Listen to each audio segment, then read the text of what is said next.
வீட்டை கட்டிப்பாரு கல்யாணத்தை பண்ணிப்பாருன்னு சொல்லுவாங்க. ஸோ அந்த அளவுக்கு இந்த 2 ப்ராசஸுமே ரொம்ப ஒரு டஃப்பான விஷயம். நம்ம கரெக்டாக இருந்தாலுமே இந்த 2 விஷயமே பார்த்திங்கன்னா மற்ற எக்ஸ்டர்னல் என்வரான்மெண்ட்டையும் மற்ற ஆட்களையும் சார்ந்திருக்கு. ஸோ அப்போ அந்த வீடு கட்டுறதுங்கிறது என்னோடய தனிப்பட்ட அனுபவத்தில் நான் பண்ண மிஸ்டேக்ஸு, என்னோடய எக்ஸ்பீரியன்ஸு, இன்னும் கொஞ்சம் எப்படி பெட்டராக பண்ணலாங்கிறத லாஸ்ட் 2 வீடியோஸில் என்னோடய மிஸ்டேக்ஸு எக்ஸ்பீரியன்ஸாக ஷேர் பண்ணியிருக்கேன். இந்த வீடியோவில் வீடு கட்டும்போது என்னென்ன விஷயங்கள் பார்க்கணும், கட்டினதுக்கு அப்புறம் என்னென்ன விஷயங்கள் இருக்குது அப்படிங்கிறத சில முக்கியமான விஷயங்களை உங்களுக்கு நான் ஷேர் பண்ணுறேன். என்னோடய experience and mistakes and improvements என்னென்ன பண்ணலாங்கிறத பார்க்கலாம். ஃபஸ்ட்டு ரொம்ப முக்கியமான விஷயம் என்னன்னு பார்த்தீங்கன்னா, வீடு கட்டிகிட்டு இருக்கும்போது இன்ஜினியர் உங்ககிட்ட கிரகப்பிரவேச டேட்டை ஃபிக்ஸ் பண்ணிட்டீங்களா, இல்லை சீக்கிரம் ஃபிக்ஸ் பண்ணுங்க அப்படின்னு சொன்னாங்கன்னா தயவு செஞ்சு அதை மட்டும் எக்காரணம் கொண்டு அந்த டேட்டை ஃபிக்ஸ் பண்ணிடாதீங்க. ஏன் அப்படின்னா அதில் ஒரு சைக்காலஜி இருக்குது. ஆக்சுவலாக வீடு கட்டி ஸ்டார்ட் பண்ணும்போது அந்த எக்ஸல் ஷீட் மெயின்டைன் பண்ணுறது, எப்படி இன்ஜினியர்கிட்ட கேட்கணும், இதெல்லாம் நான் உங்கள்கிட்ட ப்ரீவியஸ் வீடியோவில் ஷேர் பண்ணியிருந்தேன். ஸோ அந்த அளவுக்கு எனக்கு தெரிஞ்ச அளவு, நான் கற்றுக்கிட்ட அளவுக்கு ஓரளவுக்கு நான் மானிட்டர் பண்ணிகிட்டு இருந்தேன். ஒரு கட்டத்தில் ஒர்க் எல்லாமே கொஞ்சமாக டிலே ஆக ஆரம்பிச்சிது. அப்போ நான் இன்ஜினியர் என்ன சொல்லிகிட்டே இருந்தாருன்னா, கொஞ்சமாக நீங்கள் டேட்டை ஃபிக்ஸ் பண்ணுங்கள், சீக்கிரமாக டேட் ஃபிக்ஸ் பண்ணால் தான் நாங்கள் சீக்கிரமாக முடிக்க முடியும், நானும் ஒர்க்கர்ஸ்ட்டு சொல்லுவேன் அப்படிலாம் சொல்லிட்டு இருந்தாங்க. எனக்கு என்னென்னா இதை பற்றி ஒரு பெருசாக ஒரு ஐடியா இல்லை. கிட்டத்தட்ட அக்டோபர் நவம்பர் வரைக்கும் ரூஃபெல்லாம் போட்டு முடிச்சு ஓரளவுக்கு, அதாவது 100க்கு ஒரு 80-90% நான் டெய்லியும் அதை பார்த்து மானிட்டர் பண்ணி ஒரு சாட்டிஸ்ஃபிகேஷனோடு இருந்தேன். ரொம்ப அர்ஜென்ட் பண்ணோன்னா சரி ஓகே நம்ம ஒரு ஜனவரி ஃபெப்ரவரிங்கும் போது ஒரு டேட் ஃபிக்ஸ் பண்ணலான்னு சொல்லிட்டு டக்குன்னு ஃபிக்ஸ் பண்ணேன். ஃபிக்ஸ் பண்ணதுக்கப்புறம் என்ன ஆச்சுன்னா, இப்போ நான் பிப்ரவரி எக்ஸாம்பிள் 20 ஃபிக்ஸ் பண்ணியிருக்கேன்னு வச்சுக்கோங்க. அதுக்கப்புறம் என்ன ஆகுதுன்னா, இந்த எலக்ட்ரீஷியன் ஆகட்டும், அதுக்கப்புறம் மிச்சம் இருக்கக்கூடிய வேலைகள், எலக்ட்ரீஷியன் ஒர்க்கு, இந்த டைல்ஸ் வைக்கிற ஒர்க்கு, அப்புறம் பாத்ரூமோட மேலோட்டமாக முடிஞ்சதுக்கப்புறம் இந்த ஃபினிஷிங் ஒர்க்ஸு, ஸோ இதெல்லாம் நான் இன்னுமே பார்த்து நிறைய விஷயங்கள் யோசித்து கொஞ்சமாக பொறுமையாக பண்ணணும் அப்படின்னு சொல்லி பிளான் பண்ணேன். ஆனால் இந்த கிரகப்பிரவேச டேட் ஃபிக்ஸ் பண்ண உடனே என்னோடய வீட்டில் நடந்துட்டு இருந்த வேலைகள்லாம் கொஞ்சமாக ஸ்டாப் ஆச்சு. கேட்டால் இன்னொரு ப்ராஜெக்ட் போயிட்டு இருக்குது, அங்கே இருக்கிறாங்க அப்படின்னே சொல்லிகிட்டு இருந்தாங்க. கரெக்டாக பிப்ரவரி ஃபஸ்ட்டு வீக்கு கடற்கடன்னு எலக்ட்ரீஷியன்லேருந்து எல்லோரும் வர ஆரம்பிச்சிட்டாங்க. இந்த கேட்டு ஃபிக்ஸ் பண்ணுறவங்க, எலக்ட்ரீஷியன், டைல்ஸ் போடுறவங்களாம். எனக்கும் ஒன்று என்ன சொன்னார்னா, சார் உங்களுக்காக தான் அந்த டேட்டுக்குள்ளே முடிக்கணும்னு சொல்லி அவசரமாக கூட்டிகிட்டு வந்திருக்கேன்னு சொல்லிட்டு அந்த 2 வீக்ஸ் 3 வீக்ஸ்க்குள்ளே கடன்னு எல்லா வேலையும் முடித்தாங்க. இதில் என்னென்னலாம் ட்ராபேக் ஆச்சு அப்படின்னா, என்னால் போய் எதையுமே மானிட்டர் கிளியராக பண்ண முடியல. அப்புறம் டிசிஷன் மேக்கிங் ரொம்ப வேகமாக பண்ண வேண்டியதாக இருந்தது. எந்த டைல்ஸ் வாங்கணும், இதை முடிவு பண்ணலாம், அதனால டைமே எடுக்கலை. எலக்ட்ரிக்கலுக்கும் நிறைய நான் பிளான் வச்சுருந்தேன், எதையுமே எக்ஸிக்யூட் பண்ண முடியல. ஏன்னா சீக்கிரம் சார் இன்னும் எலக்ட்ரிஷியன் 3 நாள் தான் அவைலபிள், அதுக்குள்ளே உங்கள் டேட் வந்துடும், சீக்கிரம் முடிங்க அப்படின்னு சொல்லிட்டு என்னோடய ஐடியாஸ் இன்புட்ஸ் எதையுமே நான் கொடுக்க முடியல. அதுக்கப்புறம் வேகமாக வேலையை முடிச்சு அதில் சின்ன மிஸ்டேக்ஸ் நிறைய ஆகிப்போச்சு. இந்த பாக்ஸ் எல்லாம் சரியாக ஃபிட் ஆகலை, சிலதெல்லாம் பிரச்சனைகள் இருந்தது. அதுக்கப்புறம் பாத்ரூம் நான் 3 பார்ட்டிஷனாக பிரிக்கலான்னு தான் யோசிச்சு வச்சுருந்தேன். அந்த வெட் ஏரியான்னு சொல்லி நம்ம குளிக்கிற தண்ணி அந்த டாய்லெட் சைடு போகாமல் இருக்கிற மாதிரி இந்த மாதிரிலாம் யோசிச்சு வச்சுருந்தேன். இவங்க பண்ண அந்த அர்ஜென்ட்டில் இந்த எல்லாமே எனக்கு மறந்து போச்சு. அப்போ தான் எனக்கு என்ன தோணுச்சுன்னா, கிரகப்பிரவேச டேட் நம்ம ஃபிக்ஸ் பண்ணவே கூடாது. அதாவது கன்ஸ்ட்ரக்ஷன் போயிட்டு இருக்கும்போது நம்ம என்ன மைண்டில் வச்சுக்கணும், எல்லா வேலையும் பர்ஃபெக்டாக நம்ம முடிக்கலாம், அதுக்கப்புறம் அடுக்கடுத்து வரக்கூடிய மந்தில் டேட்டை ஃபிக்ஸ் பண்ணிக்கலாம். அப்போ தான் வீடை நம்ம ப்ராப்பராக ஃபினிஷ் பண்ண முடியும்னு சொல்லிட்டு நான் கற்றுக்கிட்டேன். ஸோ நீங்களும் உங்கள் இன்ஜினியர் அர்ஜென்ட் பண்ணுறாருங்கிறதுக்காக டேட்டை ஃபிக்ஸ் பண்ணிட்டீங்கன்னா, இது அவர் ஆக்சுவலாக வேணும்னு பண்ணாரா இல்லை உண்மையாக அப்படி நடந்ததான்னு எனக்கு தெரியல. எக்ஸாக்டாக நான் டேட் ஃபிக்ஸ் பண்ணிவிட்டு 1 or 2 வீக்ஸ் முன்னாடி தான் கடற்கடன்னு ஆளுகளை கூப்பிட்டு வந்தாங்க. வேகமாக பண்ணும்போது நம்மளால் எந்த ஒரு இன்புட்ஸும் கொடுக்க முடியல. அவங்க டிஃபால்ட்டாக ஒரு பிளான் வச்சுருப்பாங்க, அதுபடி கடற்கடன்னு மற்ற ஒர்க்ஸ்லாம் முடிச்சுட்டு டக்குன்னு இது பண்ணிட்டாங்க. ஸோ அடுத்த முக்கியமான விஷயம் என்னென்னா, நம்ம வீடு கட்டி கொடுக்குறதுக்கு பொறுப்பை இன்ஜினியர்கிட்ட கொடுத்துட்டோம் அப்படின்னா, கடைசியாக சாவி வாங்குற வரைக்கும் அதில் ஏதாவது ஒரு ரீஒர்க் வந்துச்சு, இல்லை அதில் ஏதாவது திருடு போச்சு அப்படின்னா நம்ம இதுக்கு பொறுப்பு எடுத்துக்கவே கூடாது. ஸோ ஆல்மோஸ்ட் இது எல்லாத்துக்கும் மேக்ஸிமம் தெரிஞ்சிருக்கும். ஆனால் நான் என்ன பண்ணேன்னு தப்பு பண்ணிட்டேன்னா, ஸ்டார்டிங்லேருந்து கொஞ்சம் ஃப்ரெண்ட்லியாக பேசி சரி ஃப்ரெண்ட்லியாக பழகினா தான் நல்லா வேலை செய்வாங்க அப்படிங்கிற மாதிரி நினச்சிட்டு இந்த மேசன்ட்ட பேசுகிறது, இன்ஜினியர்கிட்ட ரொம்ப ஃப்ரெண்ட்லியாக இருக்கிறது, அந்த மாதிரி ரொம்ப இருந்தேன். அவங்க கன்வீனியன்ட்டுக்கு சில விஷயங்கள்லாம் நான் பண்ண ஆரம்பித்தேன். ஸோ லாஸ்ட் வீடியோவில் சொல்லியிருந்தேன், ஸ்ட்ரக்சரல் இன்ஜினியரிங் அவரோட சாய்ஸ்லேயே நான் போயிட்டேன். ஸோ இந்த மாதிரிலாம் தப்பு பண்ண ஒரு டைம் என்ன ஆச்சுன்னா, ஆக்சுவலாக எலக்ட்ரிக்கல் கனெக்ஷன் வீடெல்லாம் இது பண்ணி டோர்லாம் ஃபிக்ஸ் பண்ணதுக்கப்புறம் தான் உள்ள ஒயரிங் கொடுப்பாங்க. நான் இந்த ஒயரிங் ரொம்ப குவாலிட்டியாக இருக்கிறதுக்காக ஃபினாலிக்ஸ் கேபிள் சூஸ் பண்ணியிருந்தேன். அதுலேயே கோல்டு அப்படின்னு ஒரு வெரைட்டி இருக்குது, அந்த கேபிள் தான் சூஸ் பண்ணியிருந்தேன். அது கொஞ்சம் காஸ்ட்லி. ஸோ இவங்களும் வந்து கனெக்ஷன்லாம் இவங்க என்ன பண்ணிட்டாங்கன்னா இன்ஜினியர் முன்னாடியே கனெக்ஷன் பண்ணிட்டாங்க. அந்த டோரெல்லாம் மாட்டுறதுக்கு முன்னாடியே கனெக்ஷன் பண்ணதுனால இவங்க ஆள்லேயே ஒருத்தர் வந்து பார்த்து வச்சு அந்த ஒயர் ஃபுல்லாத்தையுமே திருடிட்டு போயிட்டாங்க. ஸோ திருடிட்டு போயிட்டு கடைசியில் போலீஸ் கம்ப்ளைண்ட் பண்ணுறதுக்குலாம் நான் கூட போய் அப்புறம் நானே லெட்டர் எழுதி கொடுத்து, ஸோ நான் டெய்லி வீடு எப்படி போயிட்டு இருக்குன்னு பார்க்குறக்கு டெய்லி வந்துட்டு இருந்தேன். அப்புறம் இன்ஜினியர் கூட கொஞ்சம் ஃப்ரெண்டாக பழகினதுனால சரி வாங்க நம்மகிட்ட போய் கம்ப்ளைண்ட் பண்ணலாம்னு சொல்லிட்டு நானே போய் எழுதி கொடுத்து கடைசியில் போலீஸ் வந்து கண்டுபிடிச்சி அந்த ஆள் வந்து வேற ஒரு பக்கம் போயிட்டான். அப்புறம் நான் வந்து இது அவர்கிட்ட சொல்லி புரிய வச்சுட்டேன் இன்ஜினியர்கிட்ட, சார் இது வந்து சாவி என்கிட்ட வர வரைக்கும் நீங்கள் தான் பொறுப்பு அப்படின்ட்டு. அதுக்கப்புறம் செக்யூரிட்டி வந்து ஒருத்தங்களை போட்டு அப்புறம் இன்ஜினியர் வந்து எனக்கு ரொம்ப இதாக இருக்குங்க, கஷ்டமாக இருக்குது, ரொம்ப டைட்டாக இருக்குது அப்படின்னு சொன்னார். சரி ஓகே, செக்யூரிட்டியோட காஸ்ட்டை மேக்ஸிமம் நான் ஷேர் பண்ணிக்கிறேன்னு சொல்லி அதை நான் ஷேர் பண்ணேன். எனக்கு இன்னொரு பயமும் இருந்தது, ஒருவேளை இப்போ நம்ம இவரை போட சொல்கிறங்கிறதுக்காக வேறு ஏதாவது ஒர்க்கில் வந்து இந்த காசை காம்பன்சேட் பண்ணிடுவாங்களான்னு சொல்லிட்டு அந்த மாதிரி பயம் இருந்தது. ஸோ இது எல்லாமே நான் கிளியராக முதல்ல பேசியிருக்கலாமே அப்படின்னு நான் தோணுச்சு. ஸோ நீங்களும் ஒரு அக்ரிமெண்ட் போட போகிறீங்க அப்படின்னா மெயினாக இந்த விஷயத்தை சொல்லிடுங்க. எனக்கு கையில் சாவி வர வரைக்கும் உள்ள எந்த மாதிரியான இஷ்யூஸ் நடந்தாலும் அதுக்கு நீங்கள் தான் பொறுப்பு, அதுக்கு நான் வந்து செலவு பண்ண மாட்டேன்னு சொல்லிட்டு கிளியராக கன்வே பண்ணிடுங்க. முடிஞ்சால் ஒரு செக்யூரிட்டி அப்பாயின்ட் பண்ணிக்கோங்க, அப்படி இல்லைன்னா இன்ஜினியர்கிட்ட சொல்லி ஒரு சிசிடிவி மாட்ட சொல்லிக்கோங்க. ஏன்னா எனக்கு பக்கத்து சைட்லேயுமே வந்து பார்த்திங்கன்னா மோட்டர்லாம் திருடு போச்சு. ஸோ அதெல்லாம் ரொம்ப ஒரு ரிஸ்கியான ப்ராசஸ்ஸு. ஸோ முடிஞ்ச அளவுக்கு நம்ம மெட்டீரியல்ஸையும் எல்லாத்தையும் சேஃப்டியாக வச்சுக்க சொல்லி இன்ஜினியரிங் சொல்லிடுங்க, அதுக்கு நம்ம பொறுப்பு இல்லைங்கிறதையும் கன்வே பண்ணிடுங்க. ஸோ மூணாவது தப்பு நான் என்ன பண்ணியிருந்தேன் அப்படின்னா, என்னோடய சைட்டில் நான் தான் ஃபஸ்ட்டு வீடு கட்டினேன். அப்போ சுற்றியும் வீடுகள் வந்து வர ஆரம்பிச்சது.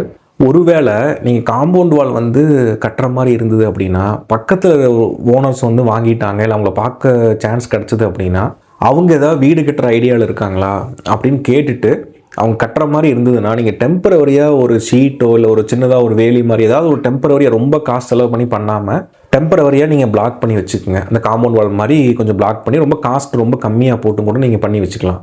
ஏன்னா அவங்க கன்ஸ்ட்ரக்ஷன் ஸ்டார்ட் பண்ணும்போது நம்ம காமன் வால் எடுக்கும்போது நம்ம கொஞ்சம் லேண்டும் மிச்சமாகும், அதே நேரத்தில் பட்ஜெட்லேயும் நமக்கு கிட்டத்தட்ட ஒரு 50,000 ரூபா, கிட்டத்தட்ட ஒரு 30 அடிக்கு ஒரு செவர் கட்டுறோம், ஒரு 50,000 ரூபா ஆகுது அப்படின்னா 25,000 மட்டும் நம்ம ஷேர் பண்ணால் போதும். ஸோ என்னோட பேட் எக்ஸ்பீரியன்ஸ் எப்படின்னா, நான் என்னோட பக்கத்து நெய்பர் ஒருத்தர்கிட்ட நான் என்கொயரி பண்ணேன், நீங்கள் வந்து வீடு கட்டுவீங்களா அப்படின்னு கேட்டதுக்கு நான் வந்து இப்போதைக்கு கட்டுற பிளான் இல்லைன்னு சொல்லிட்டாங்க.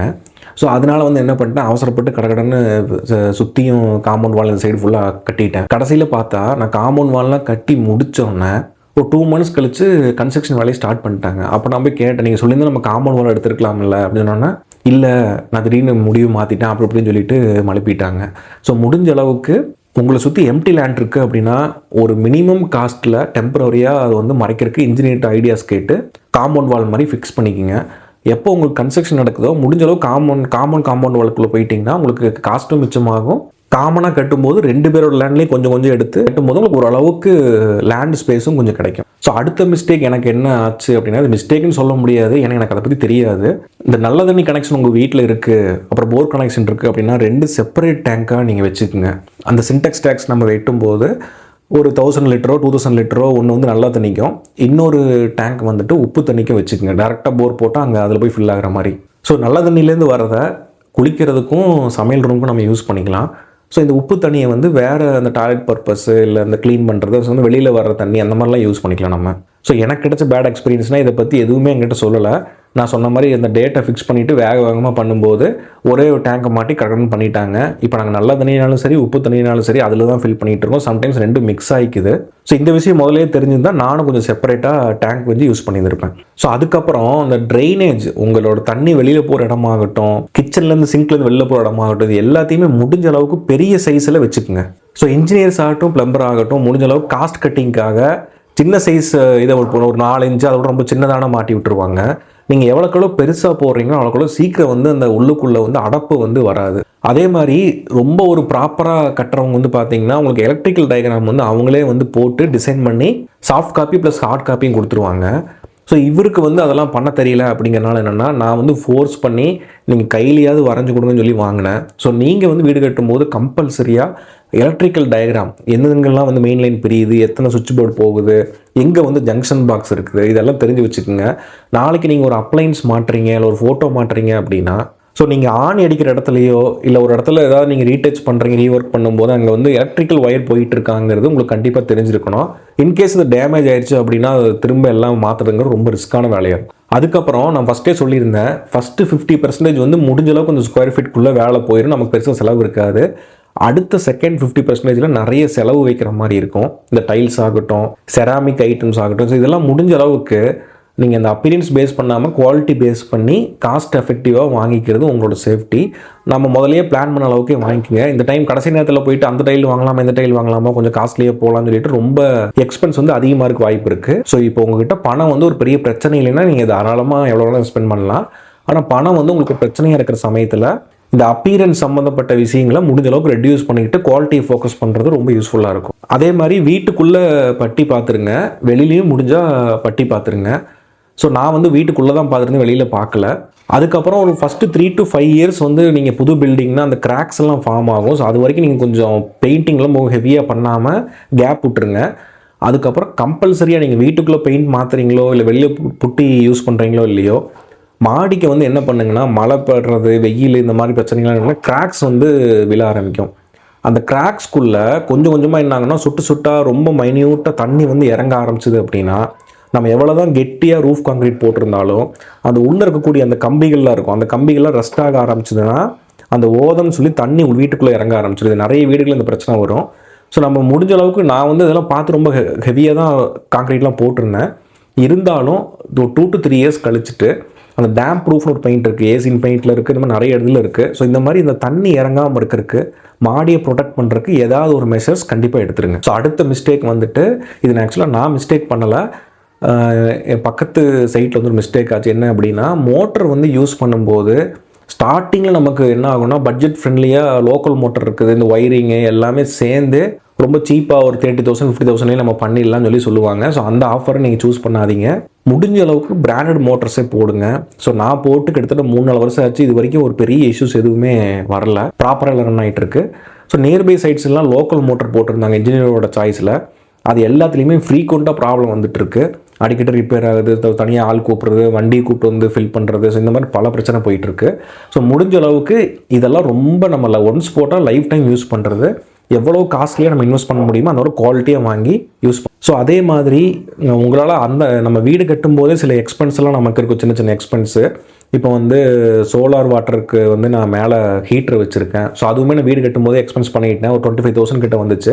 அது ரொம்பவே யூஸ்ஃபுல்லாக இருக்குது. அது மாதிரி யூட்டிலிட்டி ரூம்னு சொல்லி தனியாக கட்டி வாஷிங் மிஷின் அங்கே கொண்டு போயாச்சு. அது மாதிரி யூபிஎஸ்ஸு, அப்புறம் கேஸ் கனெக்ஷனும் பார்த்தீங்கன்னா முடிஞ்ச அளவுக்கு நீங்கள் வீட்டுக்கு வெளியில் கொண்டு போயிருங்க. இதில் எதுக்குன்னா உங்கள் சேஃப்டியை வந்து என்ஷூர் பண்ணுறதுக்காக இந்த மாதிரி சின்ன சின்ன விஷயத்துக்குலாம் ப்ரொவிஷன் வந்து முதலையே பண்ண சொல்லிடுங்க.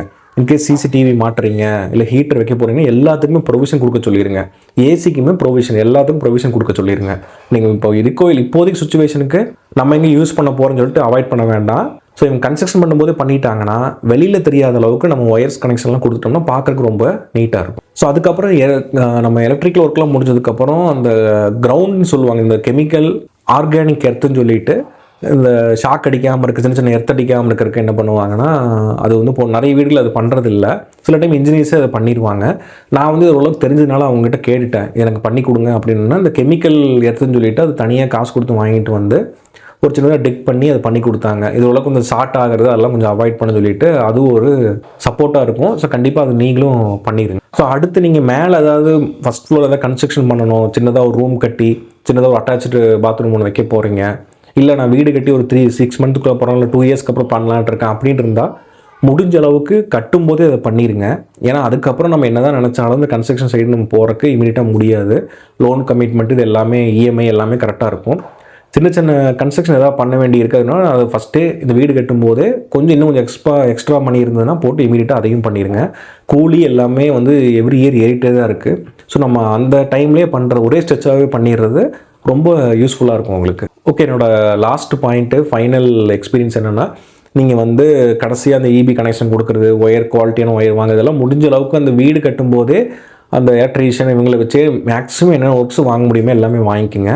அதுக்கப்புறம் ப்ராப்பராக என்னென்னலாம் முடிஞ்சிருக்க எல்லா பில்ஸையும் கனெக்ட் பண்ணிக்கோங்க. அவர் சொன்னபடி அந்த அக்ரிமெண்ட்டில் இருக்கிற எல்லா விஷயம் எக்ஸிக்யூட் ஆகிருக்கான்னு சொல்லிட்டு பொறுமையாக டைம் எடுத்தோ இல்லை உங்கள் ஃப்ரெண்ட்ஸோ இல்லை தனியாக காசு கொடுத்தோ ஒரு இன்ஜினியர் வச்சு ஒரு கிராஸ் வெரிஃபிகேஷன் ஃபுல்லாக பண்ணிவிட்டு ஏதாவது பேமெண்ட்ஸ் பெண்டிங் இருக்கான்னு பாருங்கள். இன்கேஸ் ஏதாவது தப்பு இருக்குது, சரி நீங்கள் சொன்ன மாதிரி இப்படி வரல அப்படி வரலன்னா அதுக்கேற்ற மாதிரி கொஞ்சம் காஸ்ட்லாம் ரெடியூஸ் பண்ணிவிட்டு அதுக்கப்புறம் ஃபைனல் பேமெண்ட்டு இன்ஜினியர்கிட்ட கொடுங்க. எனக்கு கிடைச்ச லேர்னிங்ஸ், இன்னும் நான் என்னென்ன விஷயங்களை இம்ப்ரூவ் பண்ணணும் அப்படிங்கிறதெல்லாம் லாஸ்ட்டு 2 வீடியோஸ் போட்டிருந்தேன். இது மொத்தம் ஒரு 3 வீடியோவில் ஷேர் பண்ணியிருக்கேன். இன்கேஸ் நான் ஏதாவது ஒரு பாயிண்ட்ஸ் நான் சொல்லலை, ஏதாவது மிஸ் ஆயிருக்கு அப்படின்னா கண்டிப்பாக வந்து கமெண்ட்டில் வந்து சொல்லுங்கள். ஸோ யாரெல்லாம் புதுசாக வீடு கட்ட போகிறாங்களோ, ஒரு லோ பட்ஜெட் ஆகட்டும், ஒரு மீடியம் பட்ஜெட் ஆகட்டும், ஸோ அவங்களுக்கு இந்த 3 வீடியோ பார்க்கும்போது கண்டிப்பாக ஏதாவது ஒரு 1-2 விஷயமாவது உங்களுக்கு யூஸ்ஃபுல்லாக இருக்கும்னு சொல்லிட்டு நான் நம்புகிறேன். ஸோ யாரெல்லாம் வந்து புது வீடு கட்ட ஆரம்பிக்கிறீங்களோ, இல்லை கட்டுறதுக்கு ரெடியாக இருக்கீங்களோ, கட்டிகிட்டு இருக்கீங்களோ, ஸோ எல்லாத்துக்கும் என்னோட hearty congrats. So thanks for வாட்சிங் திஸ் வீடியோ. தேங்க்யூ.